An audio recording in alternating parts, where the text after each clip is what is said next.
Amigos, hoy les voy a platicar sobre un exjugador de la NBA, exjugador de Warriors, que tenía una de las técnicas más raras para suavizar sus manos y tirar mejor el balón, además de que pudo haber sido el primer splash bro que Stephen Curry tuvo, sin embargo todo terminó. Es un jugador bastante interesante, su nombre es Monta Ellis, entonces pues nada, vamos con el video. Yo soy el Basket Bro. Y bueno, el primer logro que tuvo este gran jugador fue que no pasó por universidad, sino que desde preparatoria dio el salto a la NBA. Básicamente él estudió en Lanier High School, una preparatoria en Mississippi, y es que chéquense, en su último año en 2005 promedió 38,4 puntos, 7,9 rebotes y 6,9 asistencias, anotando 72 puntos en tan solo un partido contra la preparatoria de Greenwood, y terminó su etapa de preparatoria siendo el segundo mayor anotador en todo el estado con 4,167 puntos. Algo muy interesante es que esta fue la última vez, el último año que la NBA permitió que los jugadores dieran el salto de preparatoria directo a universidad. De hecho, por eso es tan famosa esta clase del 2005, porque dicen que es la última de prepa. Y es que en ese momento el comisionado dijo: basta, ya hay demasiado chavito puberto entrando a la liga, y estableció dos reglas. Básicamente, una es tener al menos 19 años cumplidos en el año que eres elegido en el draft, y la segunda es que a partir de que sales de prepa tienes que pasar un año en la liga universitaria de Estados Unidos, la NCAA, o también un año jugando en ligas profesionales en el extranjero. Y bueno, con este jugador, amigos, los Warriors se sacaron un ofertón, porque básicamente fue seleccionado en el pick número 40 de la segunda ronda del draft del 2005, y la magia de Monta Ellis empezaría a partir de su segunda temporada, donde ganó el premio al jugador más mejorado, y es que estaba promediando ya 16,5 puntos. En ese momento empezó a formar parte del Big Three de Don Nelson, el coach de los Warriors en ese momento, y este estaba conformado por Baron Davis, el jugador que ponía toda la potencia, Stephen Jackson, jugador duro e inteligente, y Monta Ellis, el arma letal en transición. Y es que justo en este año, en el 2007, amigos, empezaría la famosa etapa del We Believe de los Warriors, en donde básicamente estos jugadores eran así casi el matagigantes,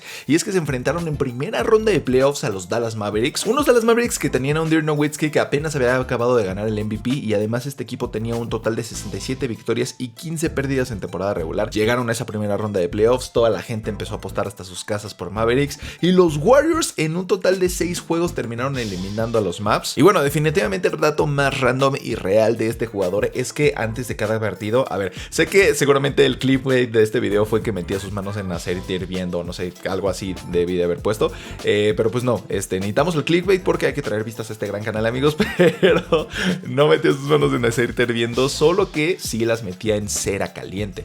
Esto básicamente lo hacía antes de cada partido. Si ubican esos puestos como de juegos infantiles o de fiestas infantiles en donde te hacen tu mano con cera, pues Monta Ellis pasaba por todo ese proceso que sí, la neta quemaba, yo la neta cuando lo intenté sí dije, híjole, ya se me va a caer toda la piel. Él lo hacía porque dice que se les suavizaba la mano, mejor agarre en el balón, no sé qué tenía, chances le quedó un trauma de la infancia, chances su mamá nunca le dejó hacer su manita caliente de cera, pero pues básicamente esto lo hizo antes de cada juego y fue muy efectivo porque la verdad tenía un buen porcentaje de acierto. Y es que sí quiero remarcar lo de su porcentaje de efectividad, porque por ejemplo en la temporada 2007-2008 logró algo que casi ni un jugador, ningún guard de 1.91 había logrado. Para esa temporada promedió 20,2 puntos con un 53,1% de efectividad en tiros de campo, y de este porcentaje al menos un 42% fueron tiros abajo del aro. Esto demostraba que a pesar de que era chaparrito, era un finalizador de élite con mucho cuerpo en una época donde todo mundo eran gigantes de 2 metros 10. Y bueno, amigos, en cierto momento este jugador llegó a tener incluso una polémica por dinero y por ser un loco al volante. En la temporada 2008 firmó un contrato, una extensión por 6 años y 66 millones de dólares. Y como es mucho dinero, los Warriors le habían puesto límites, le habían puesto en su contrato cláusulas que prohibían hacer actividades peligrosas, tales como andar en motocicleta, hacer paracaidismo, boxeo profesional o incluso jugar partidos de baloncesto no autorizados en parques. Básicamente estas cláusulas las tienen muchos contratos para varios jugadores en la liga, y es que al momento de que pues, tú firmas con ellos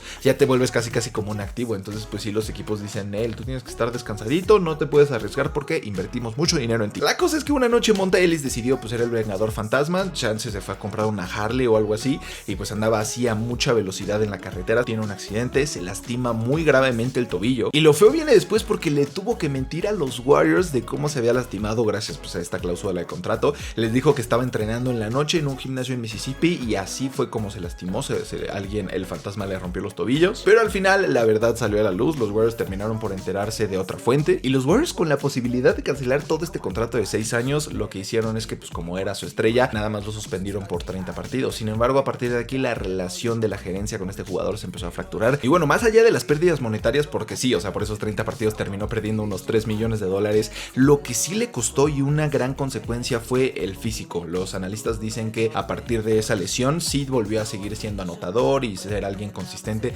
Sin embargo, ese primer paso veloz que lo caracterizaba ya nunca regresó. La explosividad de este jugador bajó notablemente. A pesar de todo esto, los Warriors pues andaban en una época donde no había una rotación profunda y años siguientes a su lesión, Monta Ellis de hecho terminó liderando tanto a los Warriors como a la liga en minutos jugados por partido. Y bueno, seguramente en este punto te estás preguntando, Basket Bro, pero si me estás diciendo que el Big 3 sonaba tan bien, esa era del We Believe de los Warriors era tan buena, eran matagigantes, ¿por qué no ganaron un anillo? Pues temo decirte que básicamente fueron 3 situaciones las que afectaron todo esto y derrumbaron el sueño. Lo primero fue que en 2007 los Warriors decidieron mandar lejos a su capitán, a Jace Richardson, lo mandaron a los Charlotte Bobcats a cambio de un novato. Después en el 2008 el alma del equipo, Baron Davis, estaba terminando su contrato con los Warriors y le pidió una renovación. Sin embargo, Warriors, al ver que tenía un problema de la rodilla crónica, decidieron dejarlo ir y se fue de agente libre. Y finalmente, amigos, en el 2010 la gerencia odiaba ya al coach de Warriors, a Don Nelson. Básicamente tenían ideas diferentes, que si seguir confiando en veteranos, que si reconstruir con jóvenes, entonces todo terminó estallando. Así que Don Nelson en ese año, en el 2010, dejó a la franquicia. Y bueno, seguramente gracias a todas estas razones entenderás por qué Monta Ellis, cuando vio a Curry llegar a los Warriors, se empezó a estresar y lo empezó a odiar, pues porque en ese momento él era el base titular, Curry llegaba ocupando su misma posición y los Warriors, en vez de rodear a Monta con jugadores altos como unos Rockets, ¿no? Todos midiendo más de 2.15, pues traes ese jugador que incluso es más chaparrito que tú. Si hubieron años en donde pues él no estaba de acuerdo con esta situación. Sin embargo, ya años después incluso le confesó esto a Curry, que eran más que nada celos que tenía, pero poco a poco pues fue convirtiéndose en su mentor y terminó pasándole básicamente la antorcha, las llaves de la ciudad dorada de Warriors. Pero bueno, amigos, de esta forma llega el 2012, los Warriors estaban confiados de empezar su reconstrucción al lado de Curry y despiden a Monta. Bueno, no lo despiden, lo traspasan a los Milwaukee Bucks. Esa noche el traspaso básicamente ha sido la vez que los fans más han abucheado a una persona en un estadio. En ese partido, amigos, incluso había sido el evento de la retirada del número de Chris Mullin y cuando salió el dueño de los Warriors a la cancha, todo mundo empezó, o sea, fue un abucheo estruendoso, ya que los fans en ese momento veían a Curry como un jugador todo débil y pues comparado a Monta, que era así el guerrero que jugaba todas las noches 40 minutos, pues todos pensaban que era una mala decisión, aunque no sabían el prime que se venía. Pero bueno, ya para terminar, durante sus últimos años en la liga lo pasó primero en los Milwaukee Bucks, estuvo nada más un año y después fue traspasado a los Dallas Mavericks. Aquí, amigos, se unió a Dirk Nowitzki, la verdad volvió a tener un segundo aire y en 2014 incluso influyó a que los Mavericks le compitieran hasta un juego número 7 al campeón de ese momento, que serían los San Antonio Spurs. Para el 2015 al 2017 serían sus últimos años antes de su retiro.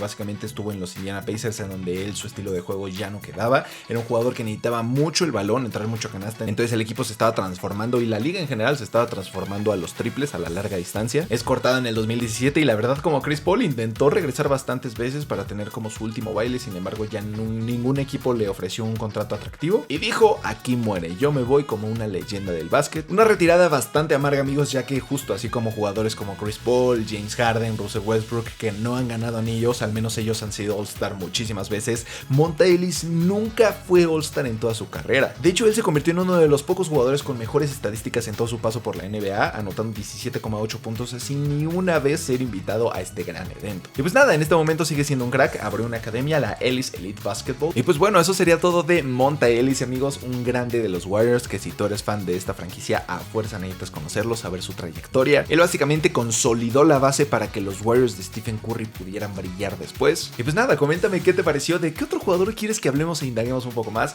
y nos vemos en el siguiente video. Bye.